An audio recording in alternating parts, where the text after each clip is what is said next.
This is my ranking of modern turn-based RPGs that I've played based purely on my personal experience.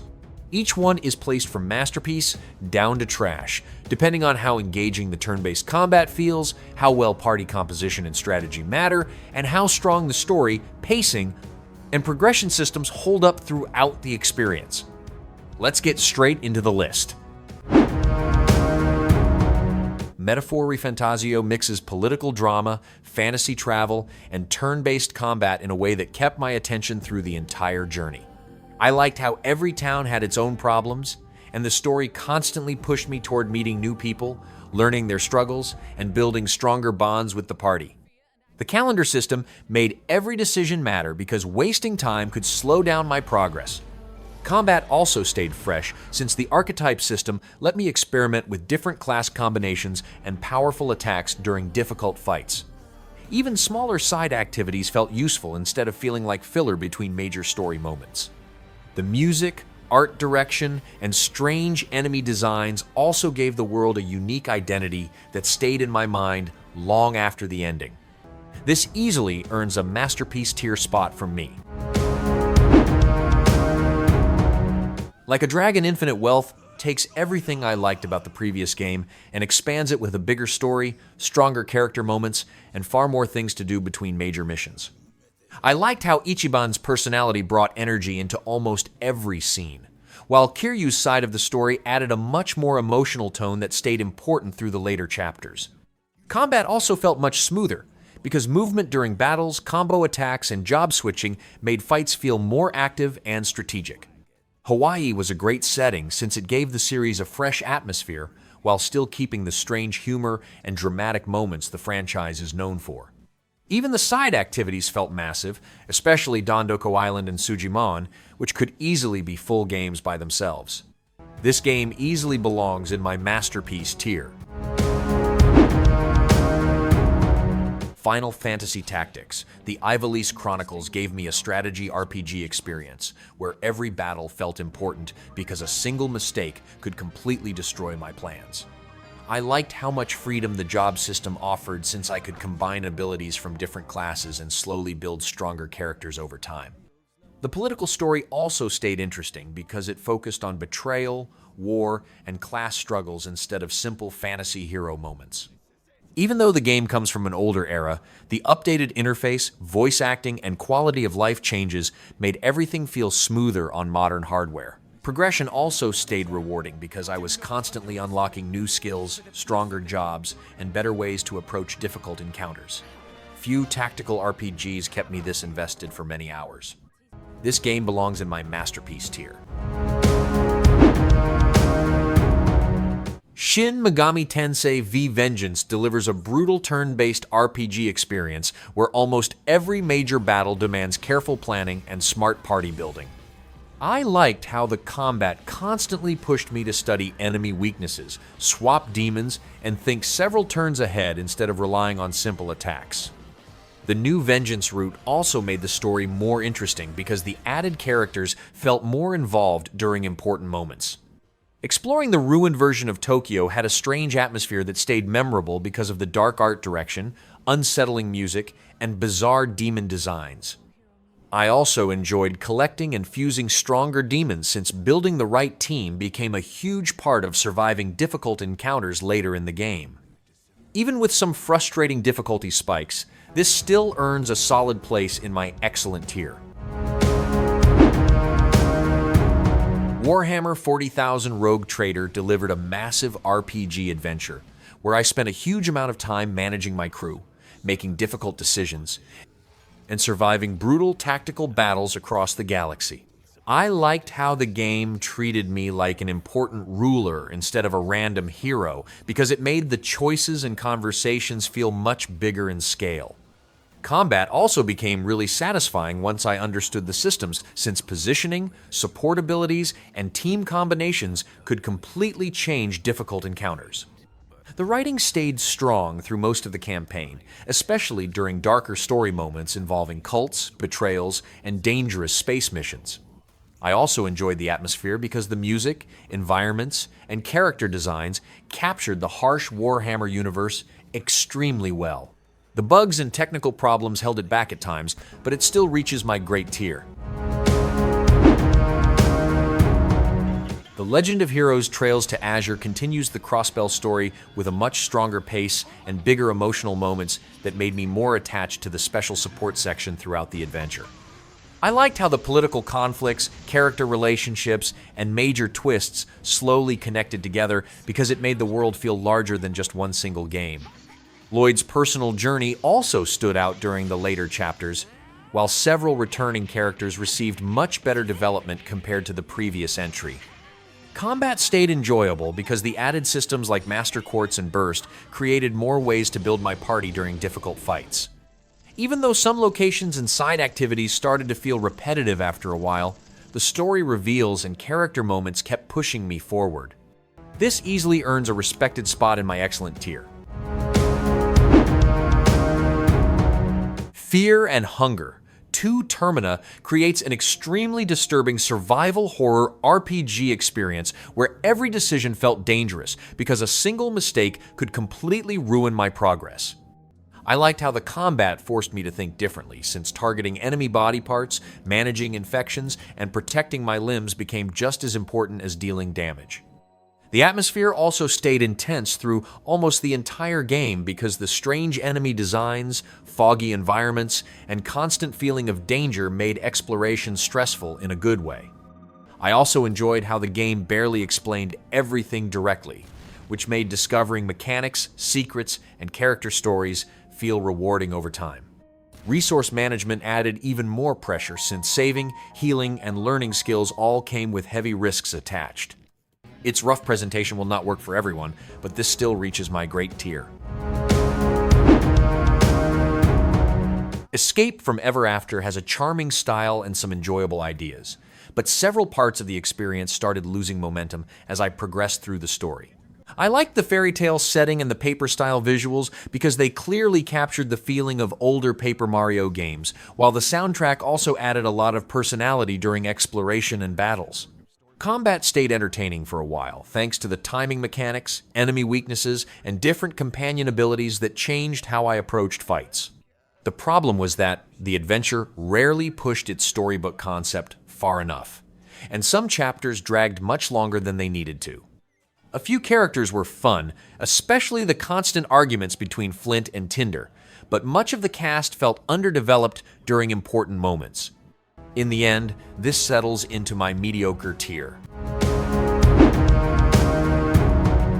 Monster Hunter Stories 3 Twisted Reflection combines monster collecting, turn-based combat, and exploration into a gameplay loop that kept rewarding me almost every time I played. I liked how battles required more strategy than I expected, because understanding enemy patterns, elemental weaknesses, and weapon types became important during tougher encounters. The Monstie system was also surprisingly deep since I could customize abilities, experiment with genes, and slowly build stronger teams for later fights. I also enjoyed the world and story because the political conflict in character moments gave the adventure a stronger emotional side than most monster collecting RPGs. Habitat restoration added another fun layer since improving regions and bringing back endangered species made exploration feel more meaningful. The late game grinding slowed the pacing sometimes, but this still deserves a place in my excellent tier.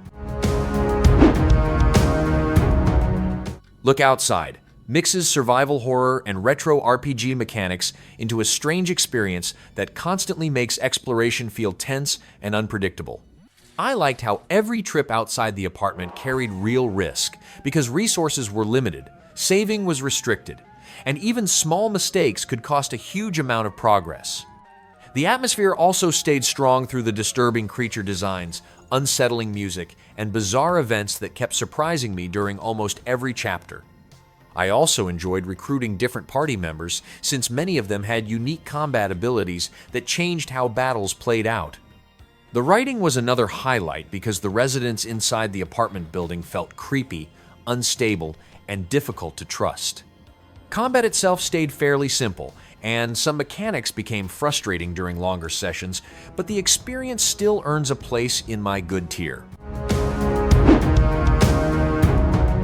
King Arthur Knight's Tale brings dark fantasy storytelling and tactical combat together in a way that made many battles feel satisfying despite the repetitive structure. I liked how combat focused heavily on positioning, armor management, and character facing because careless movement could quickly turn a difficult fight into a disaster. The idea of controlling Mordred in a twisted version of Arthurian legend was also interesting, since many familiar characters appeared in strange and darker forms throughout the campaign. Building different knight squads and slowly upgrading Camelot added a nice sense of progression between missions as well. The problem was that many quests dragged on too long, and repeated enemy encounters started feeling exhausting after many hours. The story also relied too much on basic, dark fantasy writing during several chapters. This still secures a place in my great tier. Suikoden 1 and 2 HD Remaster reminded me how far ahead Suikoden 2 was compared to many RPGs from its era, because the story, characters, and emotional moments still hold up extremely well today. I liked how the sequel built a much stronger and more personal conflict around friendship, war, and betrayal, while constantly introducing memorable characters throughout the journey. Recruiting a huge roster of allies also made the world feel alive, since many characters added something useful to my growing army and headquarters. Combat stayed enjoyable because the rune system, party management, and large-scale battles added enough variety across the adventure. The first game definitely felt rougher with weaker pacing and simpler mechanics, but seeing how the series evolved between both entries was still interesting. This collection easily earns a place in my masterpiece tier.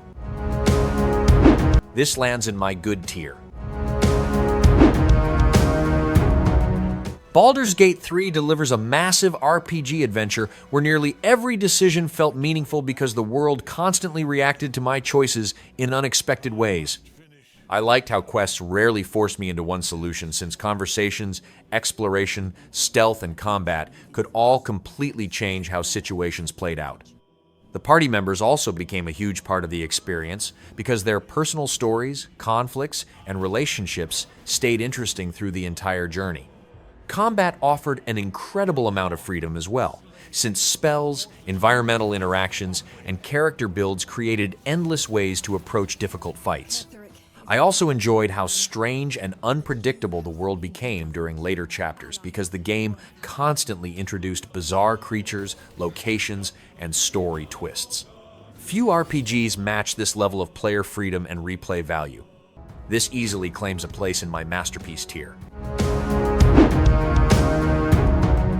The Legend of Heroes Trails Beyond the Horizon pushes the Trails series into a sci-fi direction while still keeping the political drama and character writing that kept me invested for many games.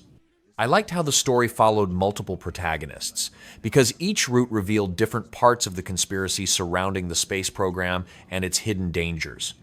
Reen and Kevin had some of the strongest moments since their chapters moved at a faster pace and constantly uncovered new mysteries. Combat also stayed satisfying because the updated hybrid battle system added more strategic options without losing the depth the series is known for. I also enjoyed the side quests and bonding events, since many of them expanded older characters in meaningful ways. The cliffhanger ending may frustrate some players, but this reaches my excellent tier.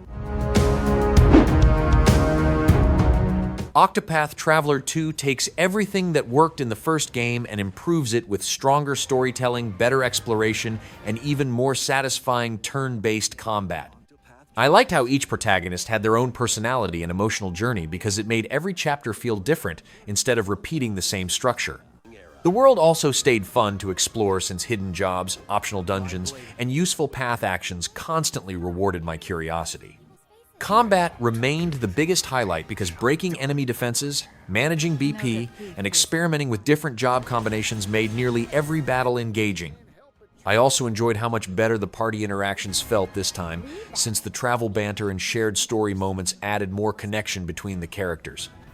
The soundtrack and HD 2D visuals made many scenes unforgettable as well. This easily secures a place in my masterpiece tier. Trails in the Sky first chapter builds a fantasy world that slowly became more interesting the longer I spent traveling through Liberl with Estelle and Joshua. I liked how the story balanced smaller community problems with larger political conflicts because it made the world feel believable and connected across every town and region. The cast was another huge highlight since many characters had memorable personalities and strong chemistry during serious and comedic moments. Combat also stayed engaging because the updated battle system and orbment customization created plenty of flexibility while building my party. I also enjoyed how the game focused heavily on learning about different people and cultures instead of rushing through constant action scenes.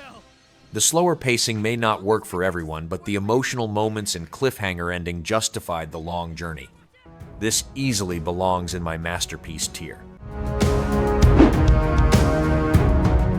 Persona 3 Reload combines school life, dungeon exploration, and turn-based combat into an RPG experience that stayed engaging almost the entire time I played. I liked how the story slowly became darker and more emotional, because the Midnight Hour and the mystery surrounding Tartarus constantly pushed the group into dangerous situations. Combat also felt excellent since exploiting enemy weaknesses, triggering all-out attacks, and building stronger personas created a satisfying rhythm during battles. The social link system remained another huge highlight because spending time with classmates and other characters made daily activities feel important outside combat. I also enjoyed the visual style and soundtrack since both gave the game a strong identity that stood out during almost every scene. Tartarus could still feel repetitive after many hours, but this easily secures a place in my masterpiece tier. Clair Obscur Expedition 33 tells a dark fantasy story that stayed in my mind because the world and its characters constantly dealt with death, loss, and limited time. I liked how the main plot avoided wasting time since nearly every scene pushed the story forward or revealed something meaningful about the world. Combat also felt rewarding because timing attacks, parries, and managing turn order added much more strategy than I expected from a turn-based RPG. The optional bosses and exploration gave me even more reasons to experiment with builds and stronger equipment during later sections. I also enjoyed the soundtrack and visual design because both created a strange, dreamlike atmosphere that matched the emotional tone of the adventure perfectly. A few technical issues occasionally appeared, but this easily earns a place in my excellent tier. That's my full ranking of modern turn-based RPGs based on combat depth, party strategy, and storytelling impact. Each game approaches progression and decision-making differently, from tightly woven tactical systems to more story-driven adventures. Thanks for watching.